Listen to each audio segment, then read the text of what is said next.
Hello, we're going to read a book. It's called Light Within, The Inner Path of Meditation by Laurence Freeman. The first chapter says, The Light of the Word. When we talk or think about meditation, it is very easy to get carried away by theory, and meditation is an extremely exciting and wonderful mystery to talk and think about. But the talking and the thinking have a great inbuilt danger, which is that we do not go beyond the words and the ideas and instead remain looking at the reflection in the mirror. We are so fascinated by the reflection and so unaware that the mirror distorts whatever it reflects that we fail to turn around and see the real thing. The teaching of a great teacher like John Mayle has the power to inspire us to turn around and see the real thing.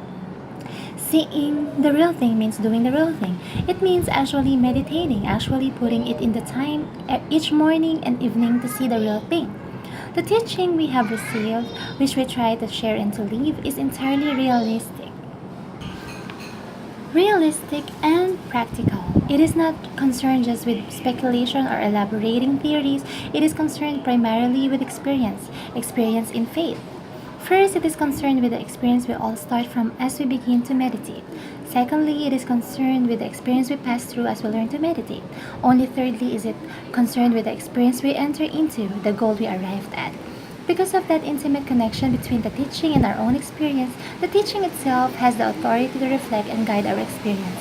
This is what we call a living tradition. Each of us enters into it when we begin to meditate. Because it is a tradition that began a long time ago, it is one that has to a great degree form us into who we are when we come to enter it. That teaching, that tradition is simplicity itself. It says that to meditate we have to become silent and still, not just externally, not just physically, though those are essential dimensions, but interiorly silent, interiorly still. In this way, the tradition leads us to enter the knowledge of unity with ourselves. The teaching leads us to find ourselves. Our exterior stillness reflects the interior stillness. When we meditate, we must try to sit as still as possible and not get careless about this discipline of stillness as the weeks and months pass. It may seem a very elementary thing to do, but it is the first step, and the first step is all important. Then you begin to say your mantra. During the time of your meditation, you have nothing else to do, nothing else to worry about, nothing to be ambitious about, to plan or to analyze. You have only to say your word. Saying your word will lead you into the ever profounder silence in which you find you can be who you are and even more wonderful, allow God to be who God is within you. Whatever thoughts, ideas, or images may float across your mind, just let them float away. Whatever great insights may come to you, just let them go too. Whatever trivial thoughts, or distractions may come to you, just let them go. It doesn't matter what comes into your mind or what you imagine, simply return to the saying of your word. Repetition purifies. The mantra will purify your heart, your consciousness, and bring you to the pure simplicity of a child, which we need if we are going to enter the kingdom. The mantra is the way. When most of us begin the way, our initial experience is very different from what we are eventually led to. It is not one of joy, peace, and contentment. We hear this teaching of how to live out of the spring of joy within us. We set out to find the realm of peace within us. Probably to begin with, we are more likely to encounter restless desire and discontentment. We are all radically discontented because we are encouraged and trained to live so much in the future, planning for the future or in the past, regretting or analyzing it over and over again. Our restlessness makes us miss the only opportunity we have for contentment, for fullness of life. The only chance we have is the present moment, missing that we miss something. Living in the past or the future, we end up discontented because it's being so concerned about what we lack, so preoccupied with what we desire, we fail to see what we have been given. Unless we change the attitude and turn around from the mirror, we are condemned to being discontented. Even when we do get what we desire from time to time, we will still be discontented. Getting what we desire will not satisfy us because of in the concupiscent frame of mind, there will always be something else to want beyond our immediate reach. The state of discontent is ruled not by the spirit of love but by egoism. The only way into peace is to recognize and receive what we have been given. The greatest gift that we have been given usually misses our attention. We usually fail to see it. It is not health, wealth, beauty, or talent. The greatest gift is our being, simply the fact that we are. This is the first and fundamental gift. If we fail to recognize that, which also means failure to accept it, then nothing that comes our way will really becomes ours either. Accepting that gift is the first step, the essential step to becoming fully alive and therefore fully content. Accepting the gift is what we do when we meditate. Meditation is concerned with being rather than with doing. Although this is something it is takes us a long time to become familiar with an idea and even longer to accept as an experience. It is very difficult for us to be concerned with being rather than with doing. For a while, after we begin to meditate, we still regard our meditation as being concerned primarily with doing. We have to recognize that this as how we begin. But our perception is purified as we continue. As we learn how to be, how to accept the gift of our being, we find real contentment. We leave behind desire, restlessness, and all the things that those passions create. As a result, of course, our doing it itself, radically purified by our meditation, the way we live, the quality of our life, the generosity of our relationships, are all in time transformed by the new understanding we learn by learning to be and by accepting the gift of our being. All that it is a process of growth is in our spirit.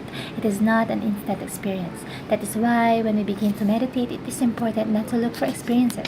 Certainly not to try to engineer or simulate them, to anticipate or possess them. It is a process of growth, which is similar to the gradual settling of the impurities in the glass of water. At first, all the impurities swirl around, making the water cloudy, opaque.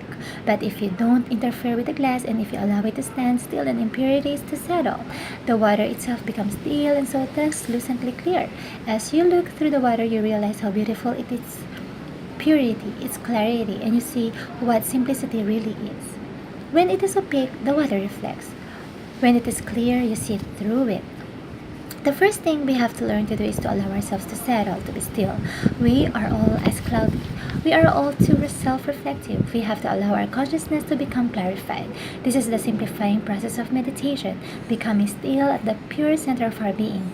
This means really still, not just thinking about being still or saying how nice it would be if we were still and more spiritual, but in fact, being still and in time allowing all our action to flow from harmony with that stillness. In stillness, our spirit clarifies. It becomes pure and translucent.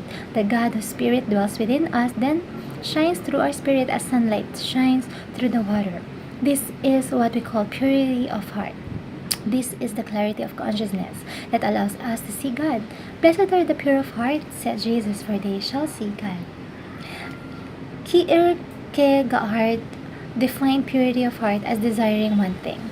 Most of us desire too many things. Restricting our desire to one thing gradually purifies us of desire. It clarifies us because when we meditate, all we desire is to say one mantra, our mantra. Everything else is left behind. Saying our word faithfully, simply, and lovingly brings us to that stillness where we see the light clearly both within and around us. Therefore, we see everything clearly because we see it in the light, which is the very medium of the vision. The psalmist praised God by singing, "In your light we see light." This clarity is felt as joy. Seeing the light is the essence of joy, and so it is the only secure basis of contentment in our life. As the spirit of peace it works for tranquility and harmony in every area of life. It is also necessary that we do become still, then that we stay on the path that leads us further into the stillness. The path only asks us to be totally simple at those two periods of meditations each day and to be as faithful as we can to the saying of our word. The light we find is the light of the word described in the Gospel of John. When all things began, the Word already was. The Word dwelt with God, and what God was, the Word was. The Word then was with God at the beginning, and through Him all things came to be. No single thing was created without Him. All that came to be was alive with His life, and that life was the light of men. The light shines on in the dark, and the darkness has never mastered it. John chapter 1, verse 1 to 5.